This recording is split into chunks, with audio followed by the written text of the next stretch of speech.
We are in the days of remembering the Urs of the Sultan, of our last Khalifa who ruled for 33 years in the worst of times, who stood up against the whole world, who stood up against the munafiqs inside the ranks for 33 years alone, defending the rights of every Muslim from east to west to north and south. We are remembering the Urs of a Khalifa that just his spirit is worth 2 billion. Muslims today are looking for heroes. They're looking at comic books, just like this dunya is saying. They are looking at Western presidents and prime ministers and kings to be their heroes, just what the dunya is pulling us and making us to believe. What happened to our real heroes? They are making to seem your real heroes are only 1400 years ago.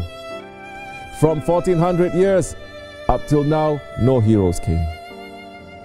Everything became corrupt. We have fallen into the trap that they have laid for us to make us to feel ashamed of our past, without understanding, without doing any thinking. Yes, we have heroes. We have heroes whose names, they are written in the skies with golden alphabets. We have heroes that until yesterday, they were defending the rights of every Muslim, man, woman, and child, of every believer.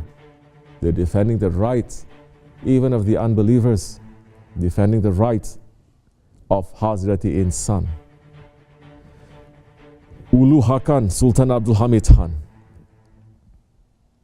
He is such a hero.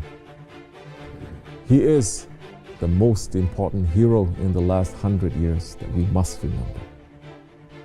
Sultana Abdul Hamid Hana became the Khalifa at the age of 34 years old, after his uncle Sultan Aziz Khan, Sultan Abdul Aziz Khan, he was assassinated by traitors. Everywhere inside and outside the empire was filled with those who are seeking to destroy the Khilafat, to destroy the Ummah, and to destroy Islam. Our Grand Sheikh Sultan al-Awliya Shaykh Maulana Muhammad Nazim Adil Haqani is speaking about the shan of Sultan Abdul Hamid Khan. He is saying, Sultan al-Awliya, Sultan Abdul Hamid, one of the last Khalifas of the Ottoman Empire, the last ruling Khalifa of the Ottoman Empire, held the whole empire by himself, one person. The khutbahs were given in his name throughout the whole Muslim world.